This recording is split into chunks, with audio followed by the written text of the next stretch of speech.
8 de la mañana con 48 minutos, 8 con 48 minutos. Saludamos con nuestro tercer invitado. Nos acompaña, nuestro cuarto invitado ya, nos acompaña Marcelo Di Stéfano. Él es catedrático de la Universidad de Buenos Aires y miembro de la Internacional de Servicios Públicos. ¿Cómo está, Marcelo? Buenos días, bienvenido. Gracias por acompañarnos. Le saludamos. Gracias. Alexis Moncayo, quien le habla, Licenia Espinel. ¿Cómo está a nivel regional la situación de los servicios públicos en el Ecuador? Ha habido un retroceso en cuanto a los servicios públicos. La gente no puede tener acceso a servicios públicos de calidad en el ámbito sanitario, por ejemplo, no se diga en el ámbito eléctrico ahora mismo, en diferentes sentidos, y esto obedece a una permanente desinversión en el sector público y a una permanente reducción del tamaño del Estado. ¿Cómo miran ustedes desde afuera lo que está ocurriendo en el Ecuador? ¿Qué está pasando también en su país? Sí, lo miramos con preocupación. Efectivamente, la palabra que vos utilizás es la correcta, desinversión, y que eso no es una cuestión solamente de falta de recursos, sino que lo que vemos en Ecuador que es una política tendiente a generar las condiciones para impulsar una privatización de los servicios públicos. Nada novedoso, esa ha sido la estrategia en general en muchísimos países cuando la intención de los gobiernos tenía que ver con iniciar un proceso de privatización. Entonces la secuela fue desinversión, colocar al frente de los servicios públicos a personas que en realidad estaban vinculadas con los intereses de las futuras privatizaciones, para avanzar luego de procesos electorales en donde en general no se anuncian privatizaciones, pero inmediatamente después, entre las primeras medidas de gobierno, se inician esos procesos, que además de todo han fracasado, porque en nuestra región los procesos privatizadores, fundamentalmente durante los años 90, trajeron como consecuencia que, lejos de que los servicios cuando estén en manos privadas sean más eficientes, la verdad es que colapsaron. Mi país es un ejemplo en la materia. ¿Qué tipo de servicios, por ejemplo, Marcelo? Bienvenido, buen día. Desde electricidad y agua hasta transporte de todo tipo. En Argentina, por ejemplo, el servicio de agua tuvo que reestatizarse porque las empresas lo que hicieron es utilizar la capacidad instalada al máximo y no invirtieron de ninguna manera ni en reparación ni en extender los servicios de cloaca y de agua potable.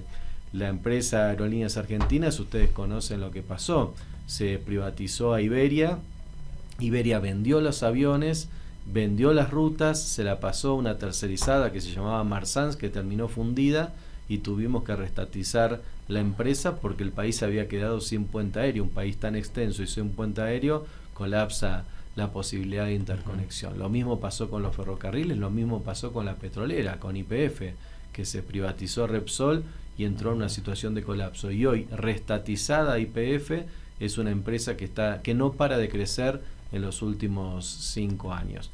La idea, nosotros siempre planteamos empresas públicas en manos públicas, pero de la mano con la idea de servicios públicos de calidad, porque efectivamente tampoco uno tiene que plantearse que porque son públicos son buenos. Hay que tener una gestión eficiente y profesional de los servicios públicos y una mirada de desarrollo social. A veces los servicios públicos son deficitarios, pero contribuyen en otros aspectos como inversión social en el desarrollo comunitario. Y por ejemplo, en el tema de electricidad, ahora que estamos en Ecuador viviendo por efecto de la sequía varios problemas, falta de agua y falta también de fluido eléctrico.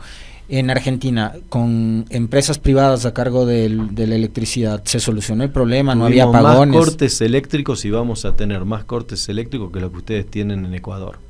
Hemos tenido crisis importantísimas donde el gobierno tuvo que subsidiar a esas empresas privadas, o sea que fueron efectores para reparar las líneas de alta tensión y para reparar también la producción de electricidad. En Argentina la producción de electricidad está en manos públicas, son empresas públicas. Lo que está en manos privadas es la distribución y ha sido realmente desastrosa. El gobierno argentino acaba de anunciar cortes programados para el verano cuando lleguen los picos de luz. Lo que les quiero decir entonces es de que de ninguna manera las manos privadas garantizan eficiencia. Porque acá es el pretexto o el argumento que se utiliza para justificar la situación de crisis eléctrica que vive el país, asegurando que la ley no permite que el inversor privado ponga sus recursos acá y mejore la situación energética que vive el país, pero... Esa es la secuencia. Pareciera que la solución siempre está de la mano de los amigos del poder, pero eso no está convalidado en los hechos, no fue así en ninguno de los países de la región. Y es una secuencia, te insisto, o sea, es de financiamiento, gestión de los propios, por mano de los propios intereses que después se benefician con la privatización, presión sobre los dirigentes sindicales, donde los acusan de ser responsables de justamente el mal funcionamiento de las empresas públicas. De las fallas humanas, de los complots. Como si ellos fueran los gestores, ¿no? O sea, como si los trabajadores fueran...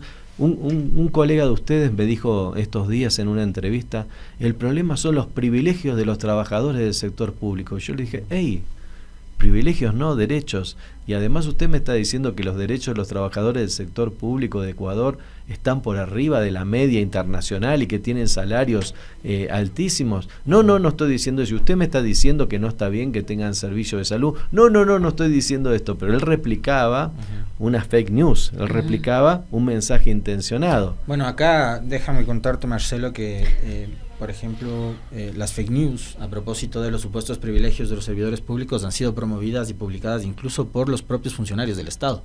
Acá hubo una noticia que la circuló, y recuerden bien, la propia ministra de Trabajo, la señora Ivonne Núñez, asegurando que había un trabajador de una de las empresas eléctricas, si no recuerdo, o de alguna telefónica, que ganaba $12,000, y resulta que ella había hecho mal la suma, que eran $12,000 anuales.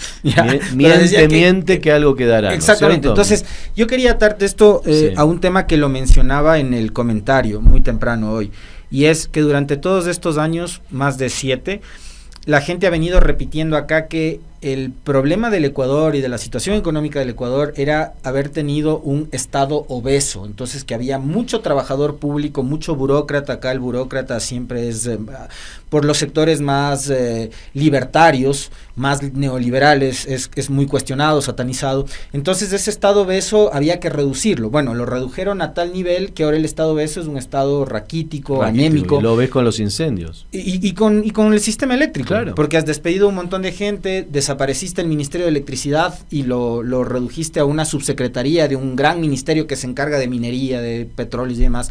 Entonces, ¿por qué ha pegado tanto esos discursos? Que es lo mismo que ha pasado ahora y está pasando en la Argentina con Milei, que cree que hay que desaparecer ministerios, desaparecer la institución pública, lo público, el Estado, reducirlo al mínimo nivel, y después nos encontramos con estos problemas que son muy jodidos de solucionar.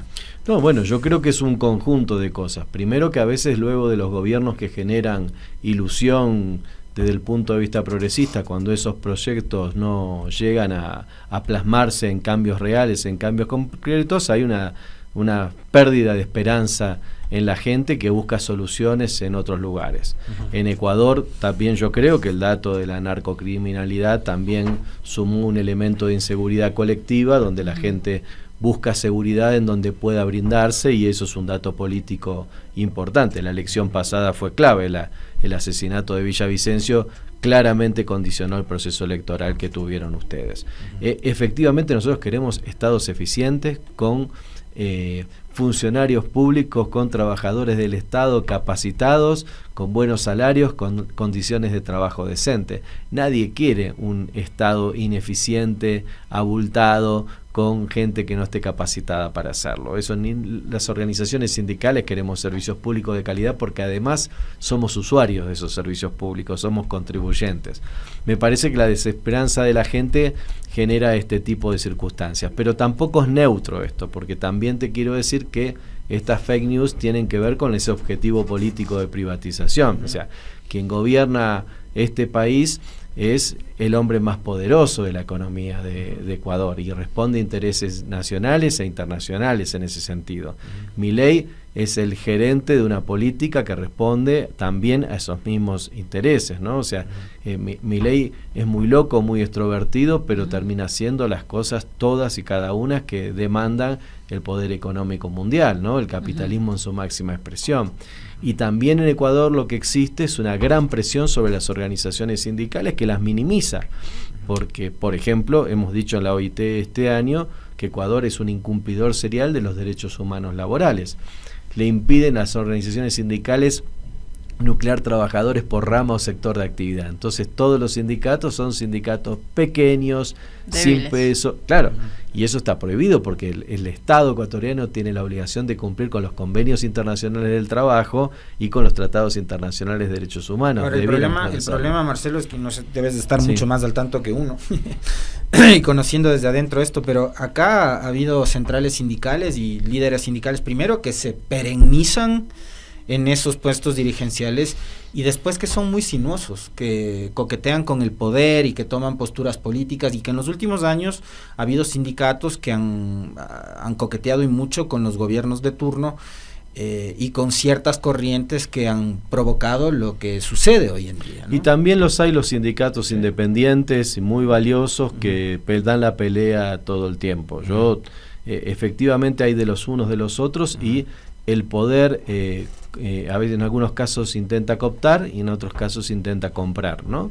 Pero yo creo que además hay condiciones negativas para el desarrollo del sindicalismo en Ecuador, o sea, condiciones objetivas que hacen que le pongan un pie en la cabeza, ¿no? Pero creo que hay dirigentes muy valiosos, dirigentas muy valiosas. Por citar solo una expresión, creo que Marcela Arellana, la presidenta de la SEOLS, es un aire fresco que viene a renovar justamente esa lideranza. Es una mujer honesta, capacitada, independiente, que yo creo que está creciendo también como figura política en Ecuador y tiene también un respaldo internacional en ese sentido. Pero es duro ser dirigente sindical en Ecuador, y si le sumamos la narcocriminalidad, cuidado, porque en Colombia nosotros lo vivimos, donde el poder empezó a amedrentar a los dirigentes sindicales a través de la mano de obra el sicariato, la mano de obra de la presión, y ya no son pocos los dirigentes sindicales que están recibiendo amenazas por actuar con independencia, ejecutadas por estas manos oscuras, ¿no? No son de frente, pero responden a intereses económicos. Se nos ha terminado el tiempo, Marcelo. Le agradecemos muchísimo por habernos visitado y por compartir con nosotros esta conversación. No, le agradecido soy yo. Marcelo, muchas gracias.